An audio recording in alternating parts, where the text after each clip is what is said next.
Hi, folks, and welcome back to the WorkAway Offices podcast series. Today, I had the pleasure of interviewing Mark Kowalski, the owner of Kowalski CPA. Kowalski CPA is a small boutique accounting firm that deals with small businesses and entrepreneurs. One of the interesting things about today's interview, and I'm sure you'll find this quite interesting, is how is Mark and other CPAs dealing with all the frequent changes to our tax system? Capital gains are in, capital gains are out. How is he dealing with the various tariffs that are being imposed? So have a listen. I think you're going to find this interview very, very interesting, especially if you're a business owner, entrepreneur. Mark, welcome to today's podcast. It's so good to have you here, and thank you for being here. Yeah, thank you, Vince. Mark, I've known you for many years. I mean, we've been fortunate to have you as a member at WorkAway Offices for a very long time. I know that you're a CPA and you've got a thriving accounting practice. I know a little bit about you. Our viewers don't. Can you tell the viewers a little bit about who you are and what you do? Absolutely. Yeah, thank you. So I founded Kowalski CPA back in 2017. I finished my articling at a mid-sized Canadian accounting firm. And, it was that awkward stage. My wife and I were expecting our first child, and I thought, why not just throw in a little bit more chaos into the mix, and decided to leave my nice, stable, firm job and jump into the world of being self-employed. Sounds familiar. Yeah. But since then, we've grown. We're a team of about 8 people now, Great. with some bookkeepers, some accountants, and some CPA students that are working on their designation with us, which is very exciting. And we have a firm that focuses on corporate year ends, personal taxes, corporate taxes, and bookkeeping, of course. Excellent. And I know at one time, Mark, the corporate side is, I guess, a big side that you're wanting to grow as well. I know that you've talked about wanting to be sort of that CFO for companies. Is that kind of one of the main sort of parts of your business that you're focusing on? And to an extent, it is. It's a little bit more limited because I'm the only one that's capable of doing that. Okay. We're trying to grow out services that the rest of the staff can do now too. But we are really focused on sort of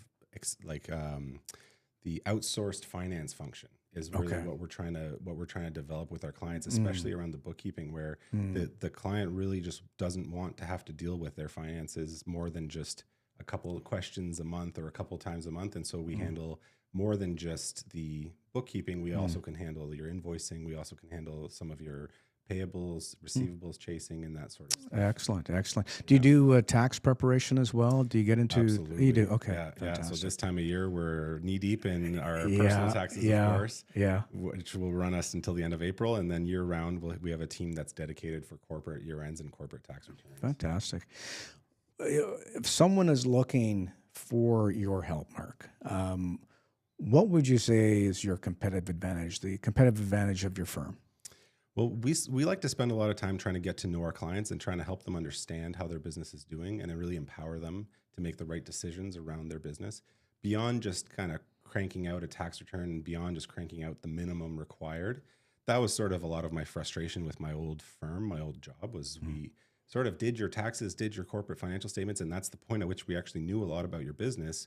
But then we were pressured to just close the file, move on, go on to the next thing. Interesting. So we spend a lot of time with our clients trying to do planning with them and trying to help them understand sort of where they're headed, what they need to be doing. We'll routinely have conversations with clients around how much they need to have in their account when they retire. Should they be taking a salary out this year or a dividend and things like that? And excellent. That's personally, I find, kind of the most fun part of the job too. So it is part of what I enjoy. Yeah. The most. And I'm sure there's always a lot of learning too, right? From both sides. Absolutely. Yeah. When you're learning, like you said, so much about how that company is operating and how they're doing, but when you can start to recommend those creative strategies, I can see why that would be a lot of fun. Absolutely. Yeah. And learning about how people behave. There's certain people that you'll tell them to set aside a certain amount of money every month and they'll do it, and there's other people that strategy doesn't work. Right. They need something else. Yeah, exactly.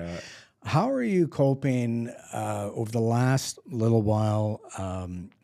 We have things like our capital gains that we've seen some tax changes to capital gains, then off again, on again, so many different changes. How are you coping and how are you helping your clients cope with that? It's not easy. This is certainly a time where we felt the government not be as effective as we'd want them to be. We're dealing with a lot of changes where they'll announce something and it won't get passed into law. And then we have to deal with the outcome of, it's announced, but it's not law. So should we act on it based on what was announced? Should we act on what's currently in law? And so we spend a lot of time, unfortunately, but it is mandatory. We spend a lot of time in professional development courses and staying on top of news, just trying to make sure that we understand where these things are headed and understand what other accountants are doing too. Because these aren't really things that you can research. These are sort of like, what are others doing? Because there is no right or wrong answer. Right. And then we try to then in turn empower our clients to say, here's the risk, here's the current situation we're facing, but here's what we think you should do to try to manage the risk. Like right now we're doing an analysis for a client that's put all their life savings into a corporation and has a bunch of investments in them. And now these capital gains changes are looming and they're unfairly hitting corporations a lot more severely than individuals. So we're sort of doing planning to see, do we scrap this corporation and just try to get rid of it because of these pending potential changes? Wow. Are the new tariffs that we're seeing imposed by the U.S. and threaten you, is that affecting your business or your business owners It's at affecting a lot of my clients. It's affecting okay. A lot of their supplies are coming in and they're wondering if their supplies are going to start being tariffed. It could be as small as a hair salon and all of their products come from the U.S. and suddenly they're thinking, well, should we start marking up everything in anticipation of tariffs coming in? Or what do we do basically to try to protect ourselves from this risk that's coming our way? And then just the general uncertainty, like with the cultural shift that's happened in the past. And we have a lot of clients that sell a lot to Americans and they're sort of taking steps now to appear less Canadian as they're rebranding their business so that Americans are less turned off of wanting to work with them. And it is really unfortunate, but there is also a lot of opportunity that comes out of it where, buying local, people are really fired up to support local businesses. And most of who we work with are local Canadian entrepreneurs. And then, of course, the European Union angle where we're more closely aligned with them. And one of our clients has made really significant steps to try to really foster and build that relationship. It's been really fun to watch and follow along. There's going to be, as you said, there's going to be so many changes. God, almost by the hour, it seems lately. Absolutely. And like you said, buying local, and I hope I can speak for you, where I'm sure you're the same, where we've always tried to buy local. And now there's a huge emphasis on that. And I hope that these interprovincial barriers start coming down. I didn't realize how crazy it was. Absolutely. I didn't realize that you couldn't, maybe I may have this wrong, but you couldn't buy BC wine in Ontario, and in BC you can't buy Ontario wine. I thought, this is ridiculous. But there's an entire section for every state, right? Yeah, exactly. So I really hope that changes as well. And with whether it's capital gains changes, tax changes, tariffs, when you look at your client base, if you had to recommend to business owners, individuals, what kind of strategy should they be looking at right now? What do you think that could be? Like, what do you think they should be doing? Well, really, it's very varied based on the business, but really the important thing is they need to have a plan around their finances, and they need to have a plan around. And oftentimes, it's involves working with your accountant, or at least having good advice, but also working with a team of professionals around that space and making sure that you understand where your business is heading, you understand where you are and what the risks that you're facing are. Because, COVID already taught us a big lesson in the last couple of years about sort of just operating under the status quo and expecting everything to be the same month over month, year over year. And suddenly everything wasn't. And looks like we're in another big round of uncertainty now. And it's more important than ever to make sure that you're aware of where you are, aware of what you're capable of, and comfortable with your own finances. I think that's great advice. And I try to follow that. And one of the things that Dan, who is our production manager here today, he'll certainly confirm that in all of the different podcasts that I've done in this room, one of the things that I've always talked about is the importance of having a competent accountant, competent professionals. And I think having the right accountant eventually becomes your business's best friend. And you don't want to lose that accountant. You want to keep them on life support if you can. So I think that's great advice. Our podcast audience, we have startups, we have all sorts of different business owners and so on. Other than talking about the importance of accounting, talking about the importance of getting your books in order, is there some general business advice that you could also impart on some of these people, some of these individuals? Absolutely. And I mean, I love working with entrepreneurs and startups. I mean, the majority of our clients, especially in the early days, all came from that realm. And it's an area that I really enjoy working with, because they're all very driven, passionate people. And I find a lot of the times the advice is similar around the realm of make sure you have advisors that you're working with that you can trust, that you can work well with, and that can guide you along the way. And it's hard when you're a startup, because every penny counts. You're already wearing 10 different hats every day, and you're already having to manage all these different aspects and all these things that come up. But having a group of advisors that you can rely on and that you can turn to, whether it's on your HR side, whether it's on your finance side, whether it's on your legal side, that's definitely one of the biggest pieces of advice I would have for any entrepreneur. Yeah. Again, great advice, Mark. And when I would echo that. When I started in business, oh my God, a very long time ago. One of the things that helped me realize that I needed to spend money in working with professionals, even when I didn't have the money, is that along with all of the other risks that an entrepreneur has to take every single day, the one risk that you can eliminate and you could hopefully avoid is by doing things the right way. So making sure that your books are in order. Is everyone going to get paid on payday? How are your payables looking, your receivables looking? Are you remitting your taxes? Which there's so many people that don't remit their taxes, and it scares the heck out of me when I see that. And from a legal point of view as well, I mean, getting your agreements in place and so on. So yeah, so I guess what I would add to that is that even if you can't afford it, you need to figure out a way to do it. Yeah, it's so important. Not to have it. You well, cannot right? afford not to have exactly. So,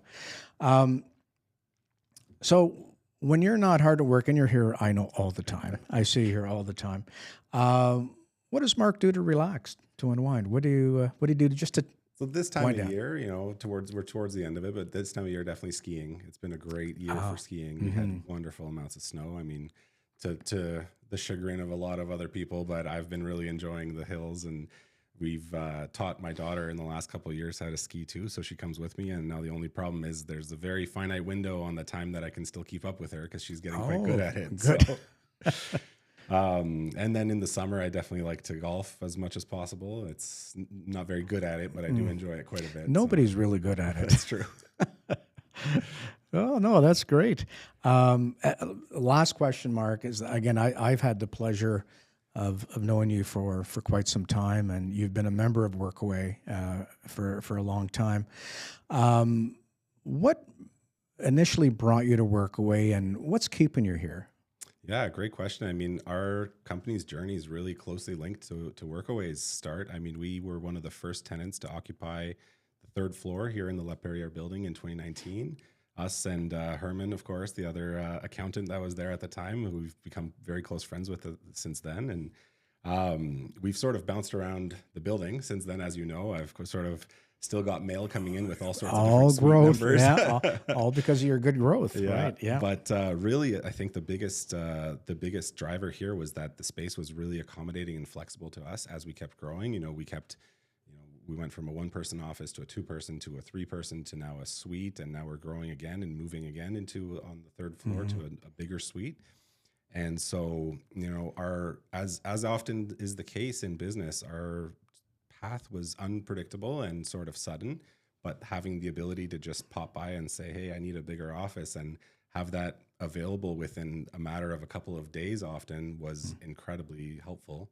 All of our hires sort of happened abruptly, so it made it really, really wonderful for us to be able to move that quickly. But I think the biggest piece that really keeps us at WorkAway is definitely the community. Our business is built entirely on strong relationships and on strong referrals, and WorkAway from the beginning has been a great place to continuously meet people, meet other entrepreneurs, establish close relationships with them, even if you're just grabbing coffee or having a chat and kind of learning about what they do. Some of our longest standing clients are from the third floor, from people that we've met along the way, and they're still clients. They may have gone from the space a long time ago, but they're still clients to this day. And so it really was a really big boost to our company's trajectory, especially during the COVID years where it was really hard to meet people, but we were still able to come in and still able to grab a coffee or something with people that we wanted to develop relationships with. So that's really the biggest driver for us. Oh, great. And as I've said, Mark, it's been a pleasure to have you here as well. So so thank you for those kind words. Mark, it's been a real pleasure to have this chat. I think I've learned a little bit more about you, which is great. And I really appreciate your time, especially right now. As you said, I know how busy you are with the tax season, year ends, and so on. So thank you very much for being here. Folks, please stay tuned for the comments below. We're going to make sure that we put Mark's contact information in the comments section. So please do contact Mark if you do have any questions or would like to engage his services. And in the meantime, please subscribe. We'll make sure that you get a notification for the next and future podcasts, and give us a thumbs up. So thank you for being here, and thank you for listening.